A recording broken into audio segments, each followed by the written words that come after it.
papunta tayo sa bayan Pinagpala dito sa Laguna.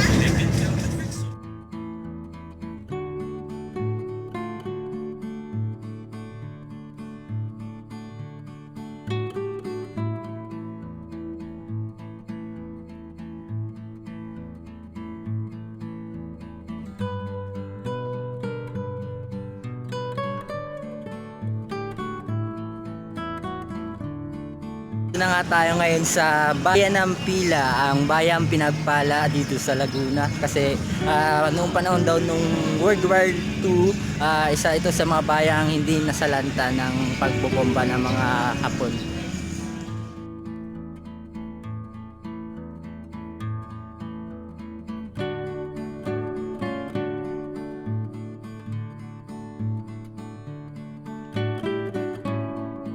Nyo ba mga kaprabo, bukod sa mga bayan ng Taal, Bigan at Silay ay isa rin ang bayang ito sa kinikilala ng National Historic Commission bilang isang heritage town dito sa Pilipinas.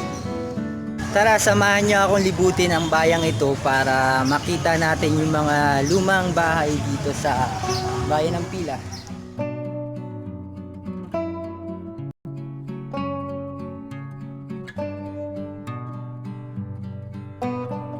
Shoutout nga pala sa aking kapatid na si Princess Alex Luna. At bilang araw naman ng kalayaan ngayon, palayain mo na.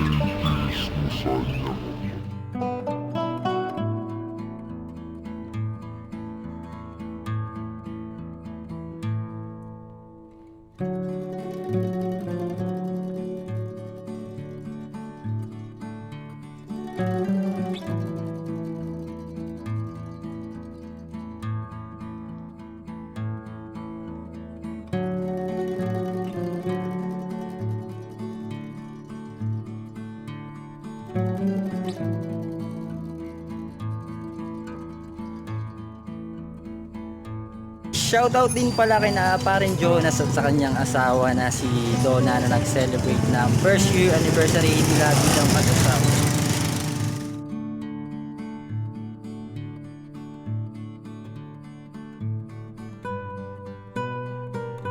Okay guys, yan nga ang simbahan ng San Antonio de Padua, ang kauna-unahang Antonine Church dito sa Pilipinas at sa Asia na itinayo noong 1578.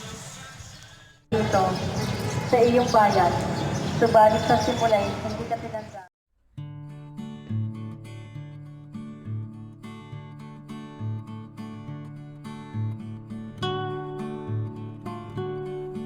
And shoutout pala kay paring Kaloy na finally gagraduate na ngayong June 14. Congrats pre!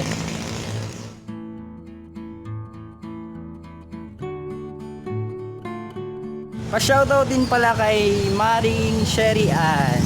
Paki-follow sa kanyang Facebook account. Marami siya yung tinitindang case.